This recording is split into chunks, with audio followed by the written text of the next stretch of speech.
Assalamualaikum warahmatullahi wabarakatuh. Hai semuanya, perkenalkan saya Marine Nindani Herawati Putri, NIM 1803010, jurusan Ilmu Kesehatan Masyarakat, peminatan K3, Stiket Zeza Saintika Padang.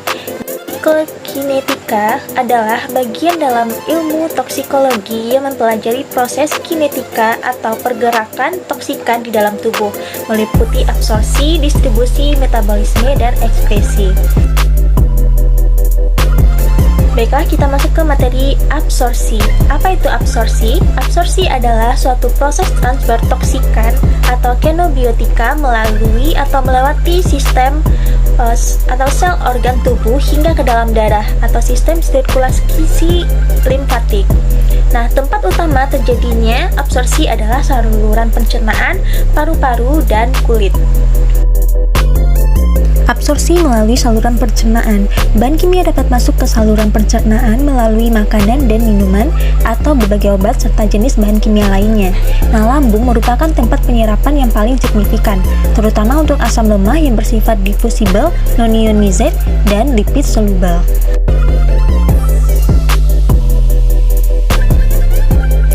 Absorpsi melalui sistem pernapasan.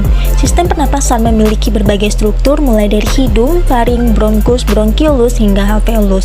Paru-paru merupakan organ tempat terjadinya pertukaran oksigen dengan karbon dioksida melalui difusi membran pada pulmo dan jaringan tubuh.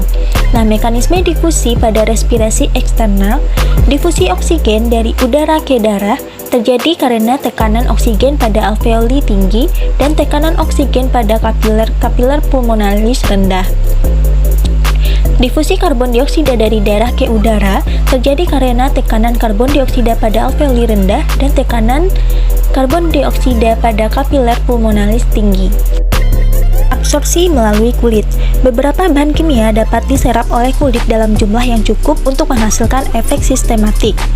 Ada beberapa faktor yang mempengaruhi penyerapan toksikan melalui kulit, meliputi integritas stratum corneum, kondisi hidrasi stratum corneum, suhu lingkungan, pelarut yang berfungsi sebagai pembawa, dan ukuran molekul.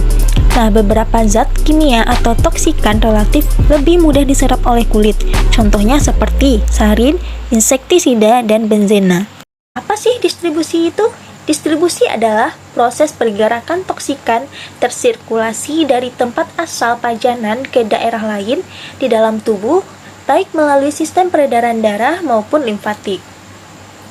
Ada beberapa faktor yang mempengaruhi distribusi toksikan. Yang pertama, laju aliran darah ke jaringan. Yang kedua, ada pergerakan melewati saluran kapiler. Yang ketiga, pergerakan melewati membran sel.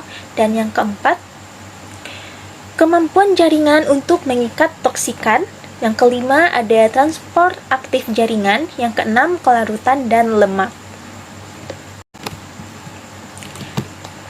Penyimpanan toksikan. Yang pertama ada protein plasma. Beberapa protein plasma mengikat xenobiotik serta beberapa konstituen endogen tubuh. Yang kedua, penyimpanan toksikan di hati dan ginjal. Hati dan ginjal memiliki kapasitas yang tinggi untuk mengikat banyak bahan kimia. Yang ketiga ada lemak, dan yang keempat ada tulang. Nah, sekarang masuk ke metabolisme. Apa sih itu metabolisme? Metabolisme adalah perubahan zat-zat asing xenobiotika menjadi metabolit aktif, bioaktivasi atau tidak aktif yang disebut dengan detoksifikasi yang dikatalisis oleh enzim. Metabolisme atau biotransformasi bertujuan untuk merubah ciri-ciri fisikokimia toksikan, terutama sifat lipofilnya, pembentukan senyawa hidrofil atau peningkatan polaritas, dan bertujuan untuk mempermudah ekspresi toksikan. Nah, metabolisme ini atau biotransformasi terdiri dari dua. Yang pertama, detoksifikasi adalah proses di mana xenobiotika dikonversi menjadi bentuk yang kurang toksik. Yang kedua, bioaktivasi, yaitu proses di mana xenobiotika dapat berubah menjadi bentuk yang lebih reaktif atau lebih toksik. Selanjutnya, ada ekskresi. Toksikan dapat keluar dari dalam tubuh melalui berbagai macam cara, antara lain melalui urin, empedu, ekspirasi, feses, cairan cerebrospinal, air susu ibu atau ASI, keringat, serta saliva. Organ tubuh yang berperan penting terhadap ekskresi toksikan melalui urin adalah ginjal. Prosesnya berupa filtrasi glomerulus pasif, difusi tubular pasif, dan sekresi tubular aktif. Yang kedua ada empedu. Ekskresi melalui empedu berasal dari metabolisme toksikan oleh organ hati. Selanjutnya paru-paru. Toksikan yang tetap berada pada suhu tubuh akan diekskresi melalui paru-paru. Selanjutnya feses. Feses merupakan salah satu jalur ekskresi toksikan hasil metabolisme pada saluran gastrointestinal. Selanjutnya, air susu ibu. Ekskresi toksikan melalui air susu ibu sangat berbahaya karena dapat memindahkan toksikan dari ibu kepada anaknya atau dari hewan, misalnya sapi, kepada manusia. Yang terakhir, keringat dan saliva. Keringat dan saliva merupakan jalur minor untuk ekskresi toksikan. Apa sih itu biological monitoring?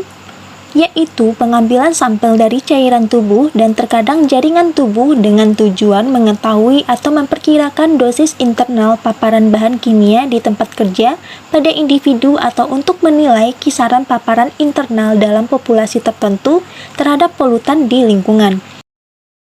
Waktu pengambilan sampel menurut ACGIH, yang pertama ada prior to shift, yang kedua prior to last shift, yang ketiga increase during shift, yang keempat during shift, yang kelima end of shift, yang keenam ada end of the work week, dan yang terakhir yang ketujuh discretionary atau not critical.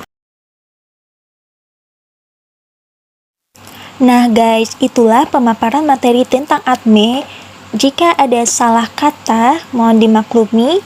Dan wabillahi taufiq wal hidayah. Wassalamualaikum warahmatullahi wabarakatuh. Bye, terima kasih.